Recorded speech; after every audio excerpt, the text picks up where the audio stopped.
I'm gonna dig a hole. Making babies. Whack away. Goodbye.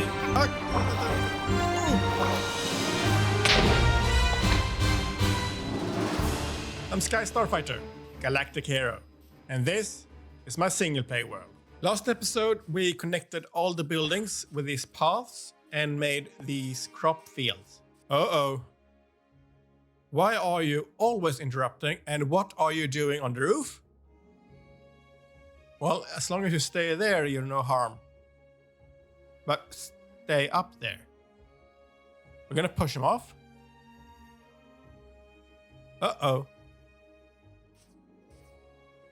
Right into the pig pen. What am I going to do with all these pillagers? They keep on coming. As I was saying, we made the roads and the fields, but that wasn't the only thing we did. We also went down into the caves, and we found this door and combination lock.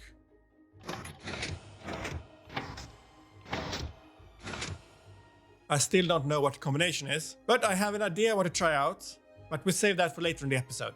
They are still here. I need to get into that barn for this next clip, so you need to go. Oh, perfect. Pillagers! You're ruining everything. I'm just gonna sit in my room until the rain goes away. Hopefully the pillagers are gone by then. It's a new day, clear skies, and the pillagers are gone. Now we can get on with this intro. As I was trying to say before the pillagers interrupted, we did all the roads. Well, almost. I forgot this one, so just give me a second. Wow, that was fast. But now we can continue with the episode. So, what are we going to do this episode? Well, I don't know yet, but I have a few ideas. But first, I think it's important that we take a break and just spend some time in the world.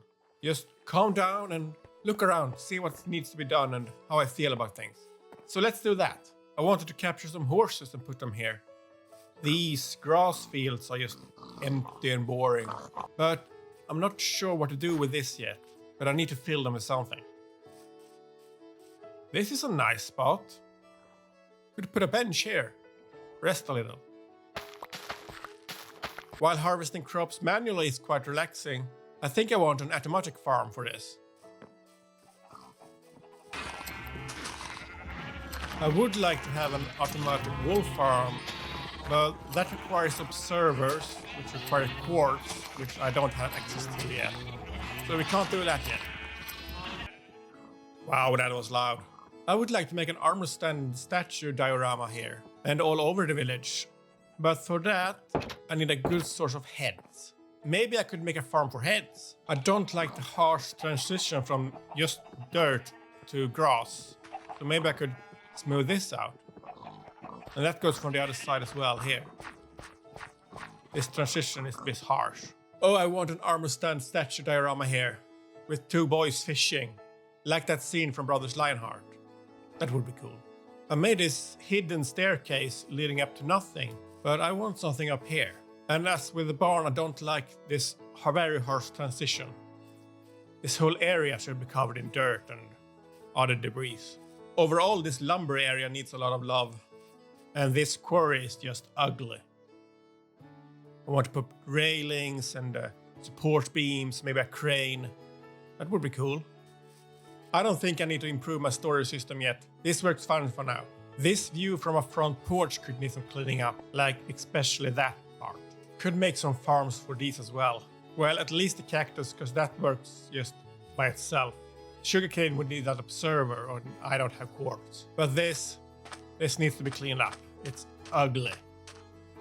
And this is how my area looks like right now. There's a lot of open space I could work with. My long-term plan is to not just make a small village, but an entire town.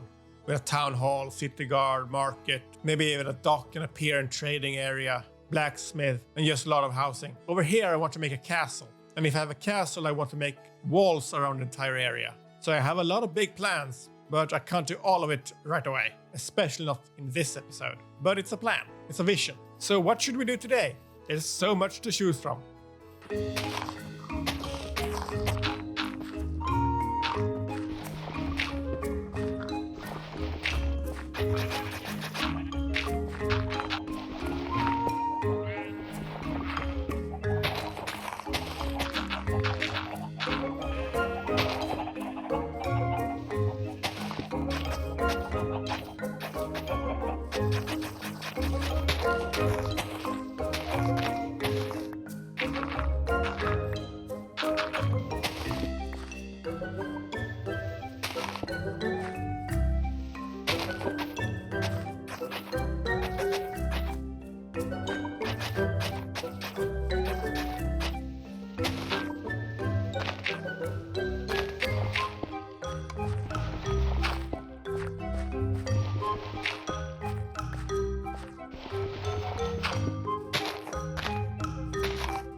As I've been doing the easier maintenance tasks, there's one thing that hasn't really left my mind. One project that's stuck in my head, and that is the head farm. I want to make a head farm. More specifically, a villager head farm. And I thought the perfect location for it would be inside this farmhouse. I'm gonna put entrance right here. I'm gonna dig a hole. This could take a while.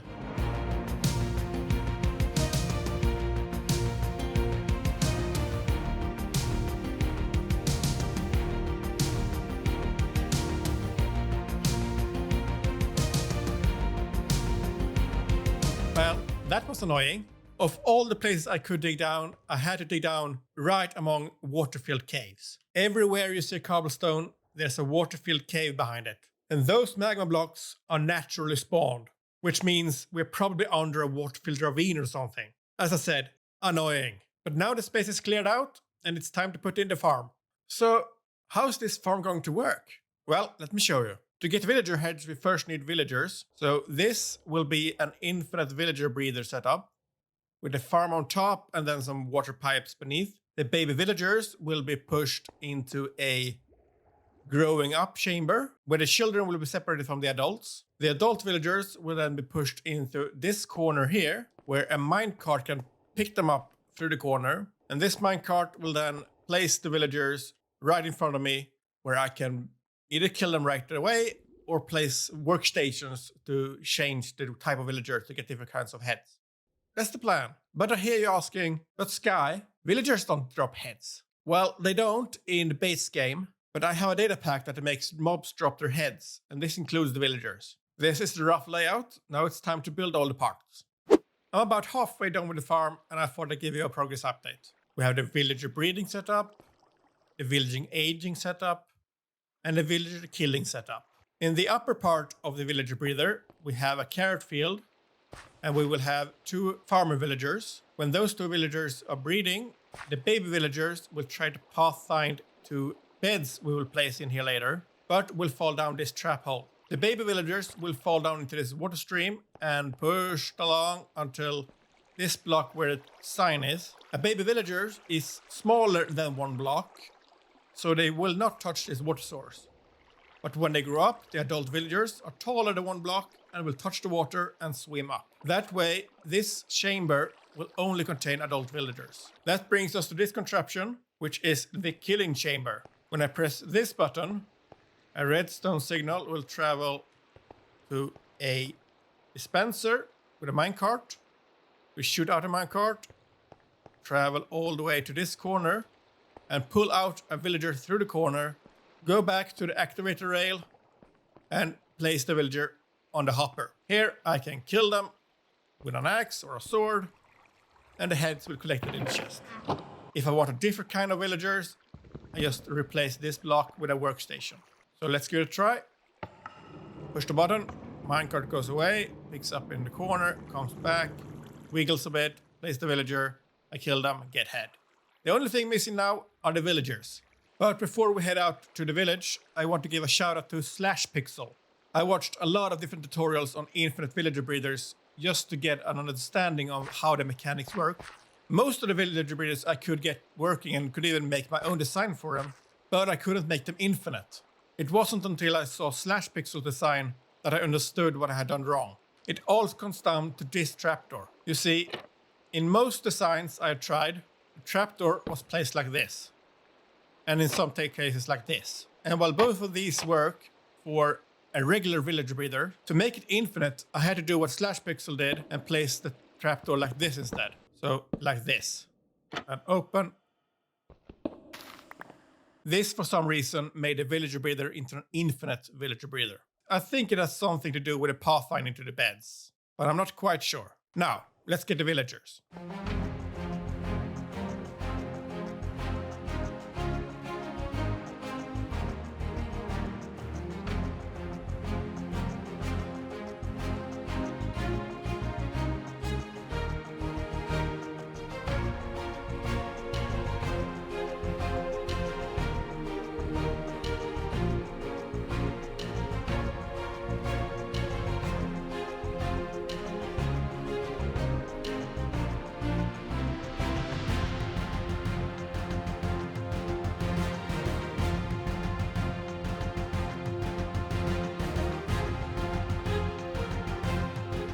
So in theory, us you just have to break the boats and they should find to the composters.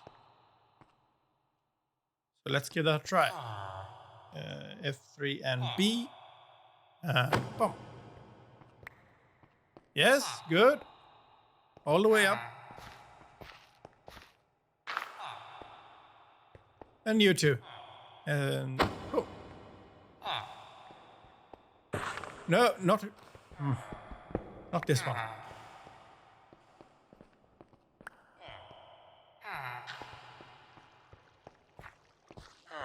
Good, good. Let's see. Get him out of the way. Get out. And 1, 2, 3. And you're both here and block you in. Now we just have to wait a while for their inventories to fill up with food, and then they should start breeding. And any baby villagers should appear here. So let's just wait a while and see if it works. Oh! Making babies.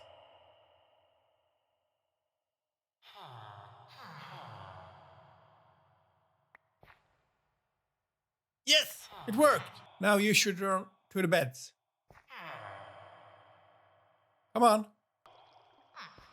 And plop. And no? Yes. Huh.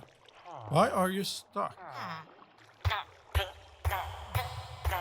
What is going on?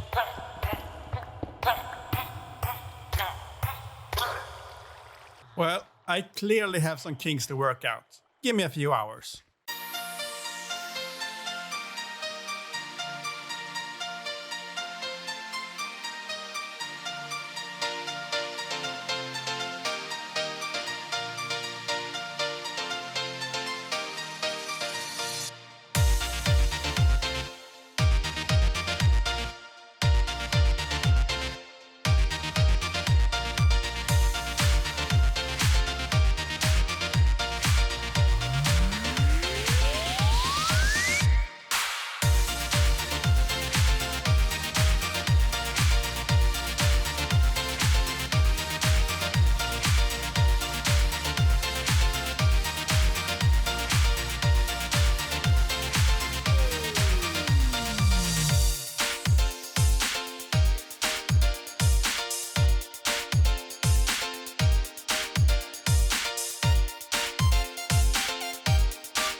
Got it working! And I took the time to redecorate the room. What do you think? Let me show you what I did. Here, the villagers would get stuck on the wall if the wall was under the water. So after some experimentation, I moved the wall under the sign instead. And now the villagers just pop up and continue. So that's solved. And over here, the villagers would either suffocate in the wall when they grew up, or they would get stuck underneath that glass block. So I changed this to a sign and I thickened the walls so they wouldn't glitch through. I also added the wall block and the water flows on top of it, so the villagers will get pushed up a little bit. That way they will start jumping.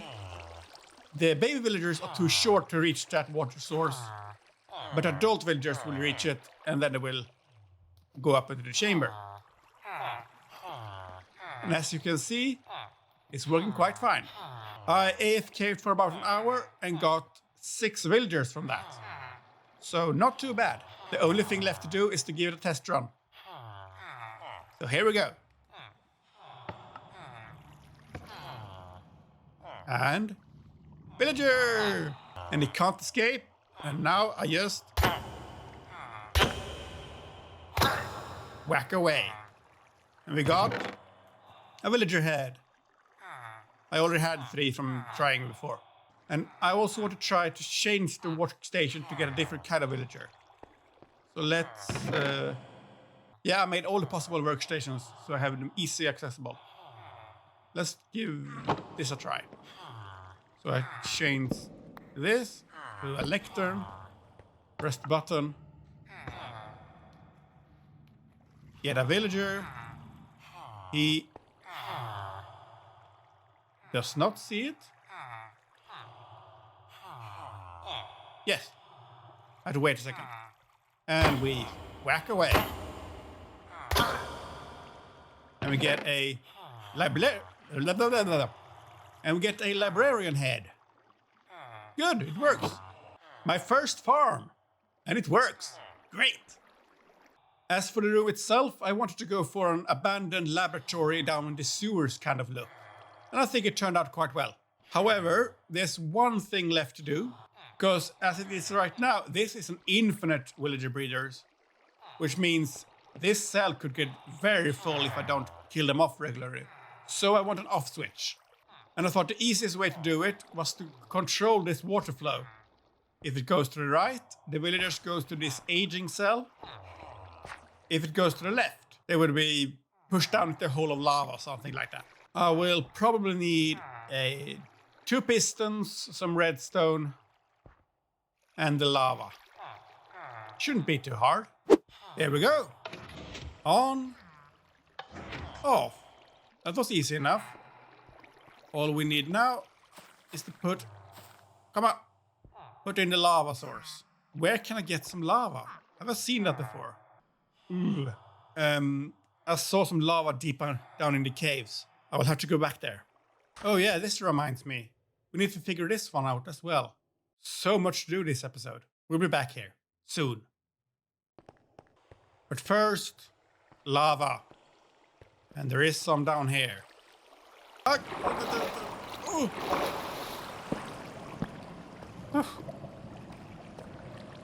Light it up.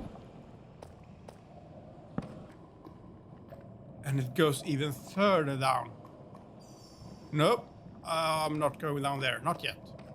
I'm just here for a bucket of lava, that's it. I'm out of here. Okay, so all we have to do is put in the lava here. And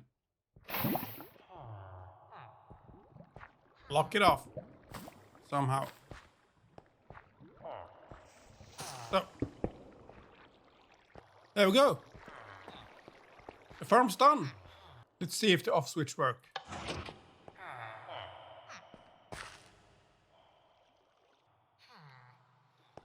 And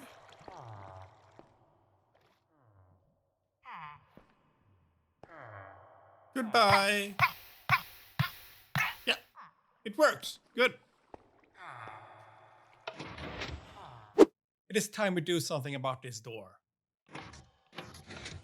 I might not know the combination, but I have TNT.